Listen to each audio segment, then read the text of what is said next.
et bienvenue dans le Live TV Finance, une émission sur l'actualité financière et l'actualité des entreprises en direct sur TV Finance et Boursorama. Nous sommes le jeudi 16 mai. Et on regarde le sommaire de l'émission. Nous débuterons avec une biotech, Alzeois, qui viendra nous parler de la maladie d'Alzheimer et du test qu'elle a mis en place pour mieux diagnostiquer la maladie.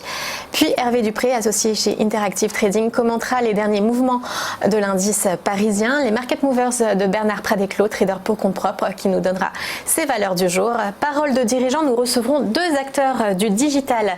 D'abord, Béatrice Lamourette pour la start-up Axiscope, qui permet aux entreprises de digitaliser leur branche achat, et Liftic avec Olivier Adler qui propose une solution pour attacher un message personnalisé à un cadeau fait à un proche. Mais tout de suite, les informations économiques de ce début de matinée. Vivatech s'ouvre ce matin dans un contexte politique très marqué par le secteur technologique après la réunion Tech for Good et l'appel de Christchurch lancé hier depuis l'Elysée, rallié par 26 pays, qui demande aux entreprises du digital d'enrayer la propagation du terrorisme et de l'extrémisme en ligne. Ce matin, le plus important salon européen de la tech s'ouvre à la porte de Versailles. Jack Ma, le fondateur de Alibaba, a fait le déplacement et s'entretiendra dans la matinée avec le président français. Il a d'ores et déjà prévenu qu'il n'éluderait aucun sujet, surtout pas la guerre commerciale.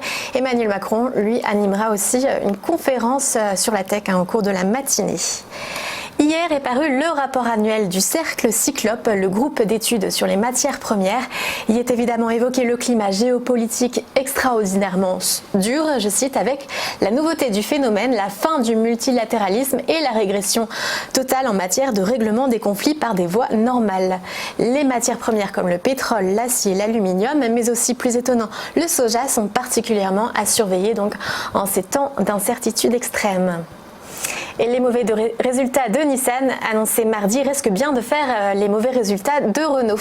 Après la lourde baisse du profit de Nissan, la pire depuis 10 ans et la chute de son cours de bourse et la diminution de son résultat opérationnel de moins 50%, ce seront donc moins de dividendes qui seront versés à Renault, un actionnaire à près de 43% du japonais, ce qui a déjà fait chuter le cours du constructeur français de près de 2,5%.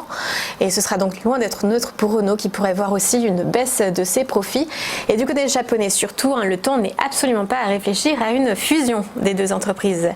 Et du côté des marchés financiers, la bourse de Paris a fini dans le vert mercredi, plus 0,62%. L'indice CAC 40 a atteint les 5374 points.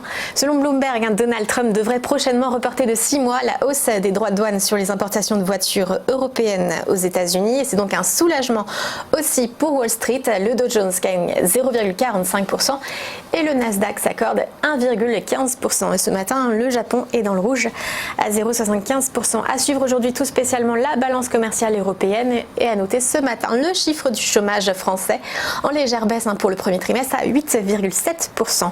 On se retrouve tout de suite pour les interviews.